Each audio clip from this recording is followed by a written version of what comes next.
Bonjour et bienvenue pour cette synthèse hebdomadaire de l'actualité économique et géopolitique en mode affranchi. Je salue tous les abonnés de TV Liberté pour cet épisode que je vais intituler « Ça ressemble pas tant que ça à la torpeur estivale ».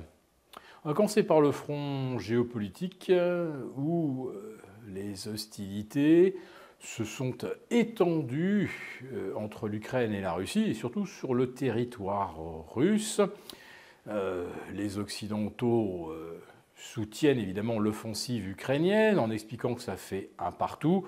La Russie a envahi une partie de l'Ukraine envahit une partie de la Russie. Et on va finir par s'asseoir à la table des négociations et discuter. Sauf que les troupes ukrainiennes rentrées en Russie n'ont libéré aucun Ukrainien oppressé de l'autre côté de la frontière.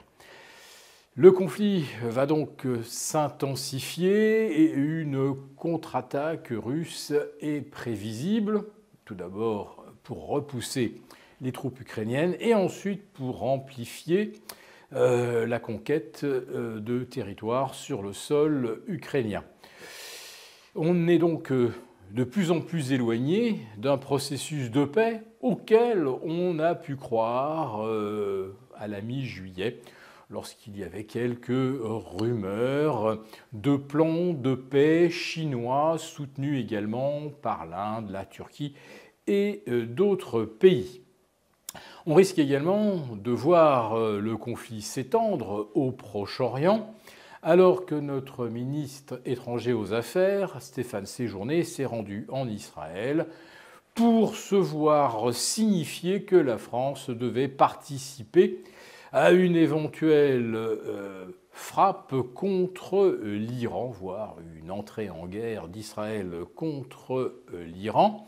Rappelons tout de même, et M. Séjourné ne peut pas s'en souvenir car il n'était pas encore de ce monde dans les années 75-80, que c'est la France qui avait hébergé l'ayatollah Khomeini et que c'est depuis Naufle-le-Château qu'il a pu organiser la révolution islamique avant son retour triomphal à Téhéran, après que le Shah d'Iran en ait été chassé, et on va dire avec la complicité des Français. Donc la France aurait aidé à l'installation du régime des mollahs et aujourd'hui on demanderait à la France de bombarder ces mêmes mollahs. Voilà, c'est un petit retournement historique dont je savoure assez le côté paradoxal.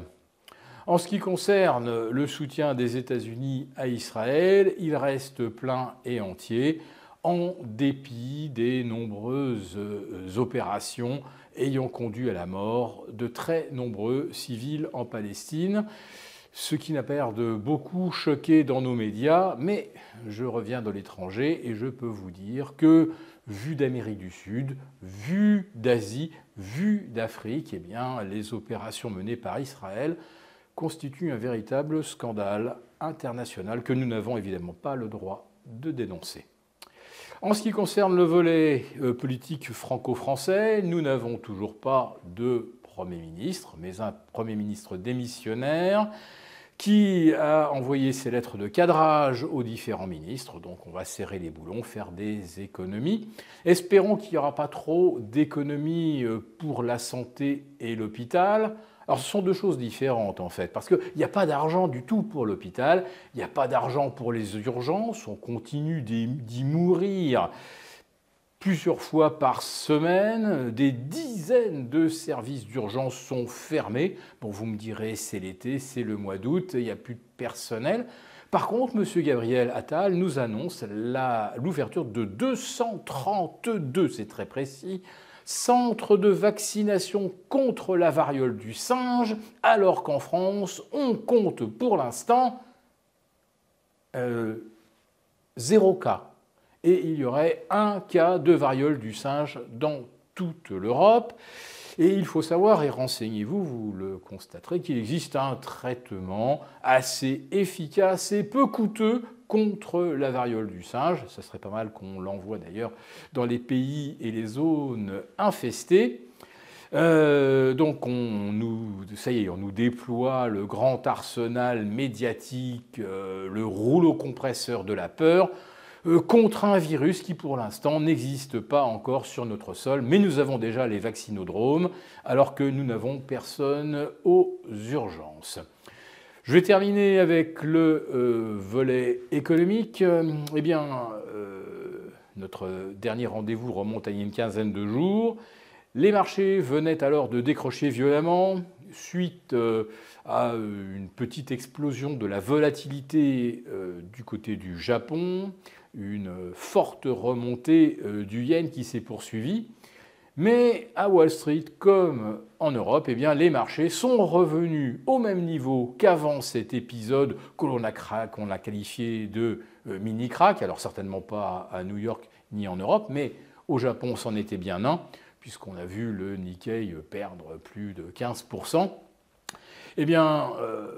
Si le Nikkei n'a pas réussi véritablement à revenir sur son étiage initial, en revanche, en Europe, aux États-Unis, c'est comme s'il ne s'était rien passé. Et à nouveau, on nous vend des séries haussières de 8 ou 10 séances, comme la preuve que l'économie est résiliente, que tout va bien. Alors que, je vais terminer par cela, aux États-Unis, les défauts sur les cartes de crédit ont atteint et battent chaque semaine un nouveau record historique. Les faillites d'entreprises aux États-Unis sont également revenues au même niveau qu'en 2017 et les impayés sur les prêts immobiliers sont aujourd'hui plus nombreux qu'à l'été 2008, avant le fameux crack, la grande crise systémique. Oui, il y a plus de défauts dans les prêts immobiliers qu'en 2008, mais le marché se porte bien. Je dis ça, je dis rien. Nous avons conçu à votre attention un rapport spécial que vous obtiendrez gratuitement en cliquant dans le lien en description de cette vidéo. Un rapport spécial qui analyse toutes les conséquences économiques, financières et patrimoniales. Et bien sûr, ce rapport vous offre également des mesures, des initiatives à mettre en place très rapidement pour protéger votre épargne, celle de vos proches. Tout ça donc dans un rapport gratuit que vous obtenez en cliquant en bas de cette vidéo.